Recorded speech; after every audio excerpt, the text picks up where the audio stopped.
So we have a bit of an interesting find here at the local Goodwill. I found this Stratocaster knockoff for 30 bucks. And I'm just going to show you the price tag up here. $330.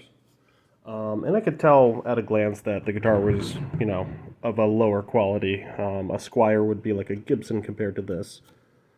But it got me thinking about what I could do with just what comes on the guitar, how far I could take it and make it as playable as possible. So one of the things we're going to be diving into is how we can take this $30 guitar and for 30 bucks what we can do to it without adding any parts, without winding any new pickups or anything, just with what comes on the guitar and a little bit of labor, what we could get out of it.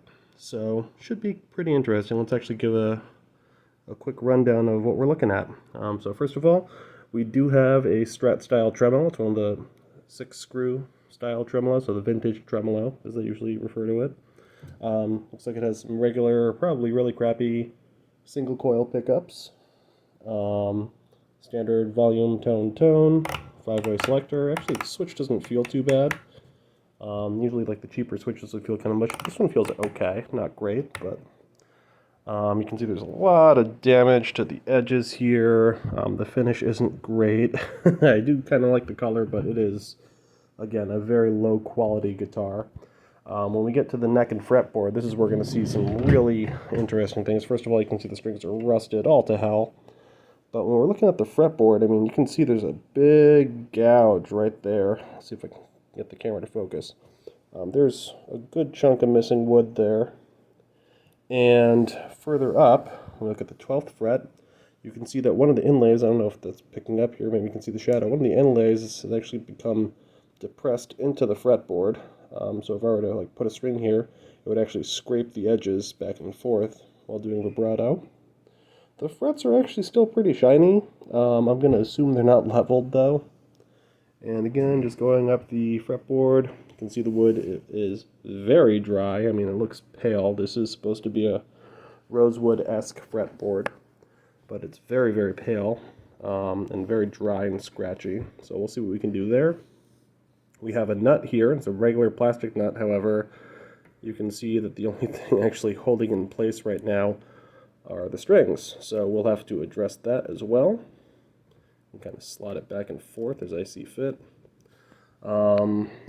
The truss rod cavity is really roughly cut out, and it's got the world's worst tuners. If you've ever owned or seen a cheap guitar, you'll know these tuners at a glance. They are the worst tuners in the world. They do not hold tune. And we have these really awful string trees. They're the vintage style ones, which are also notorious for throwing you out of tune. So the challenge with this is going to be to see how we can use only what's on the guitar itself, basically what comes with the guitar, and see how we can kind of hot rod it using its own parts. Really the only thing we're going to be adding to this guitar is a new set of strings. I am going to allow myself to use whatever tools I need, whatever, adhesives if I need to fix something, but no extra electronics, no rewinding of the pickups, just kind of what's built into this guitar and seeing how we can maybe circumvent some of the issues that this guitar has right now. And I might do this in a couple different stages, but we're going to start off with just the $30 for the guitar itself and see how far we can take that. So this should be kind of interesting. So I just took off the back cavity, and a couple things I'm noticing. Number one, whoever put this guitar together never put the ground wire on the tremolo claw, which is surprising. Second thing is this is absolutely filthy. There's cobwebs and dirt and debris in here, so we're going to really clean this up big time.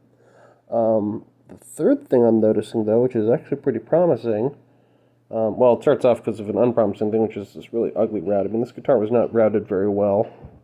I really doubt this is CNC. This is probably from an old template or something. If you look at the misshapen pieces here, it kind of looks like a template that's been used a bunch of times over and over again.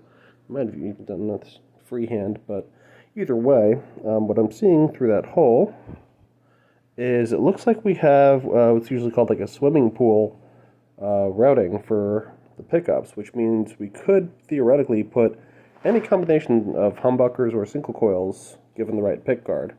That might be good for the future. Again, for the first level, we're just going to focus on using what we have, but that is good to keep in mind. That could really open up some options for us here.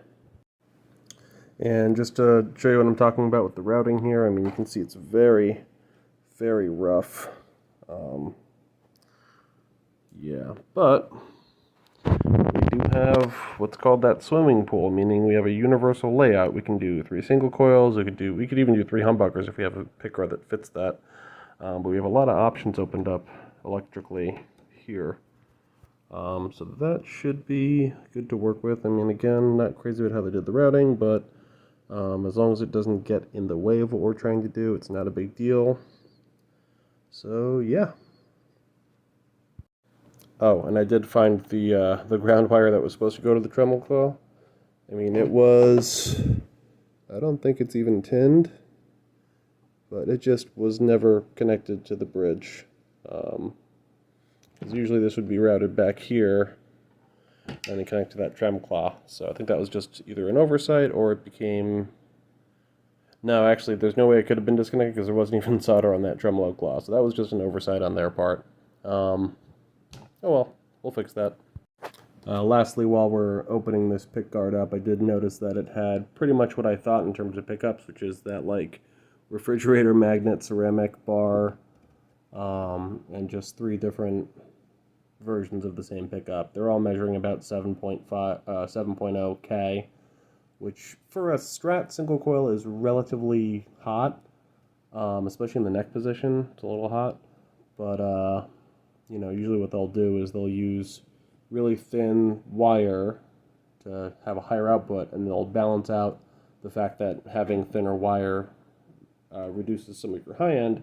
They'll balance that out by using a ceramic magnet, which tends to sound a little bit brighter. So, yeah, you tend to see this a lot in like the cheaper Strat style pickup. So not a big surprise there, but just something to note.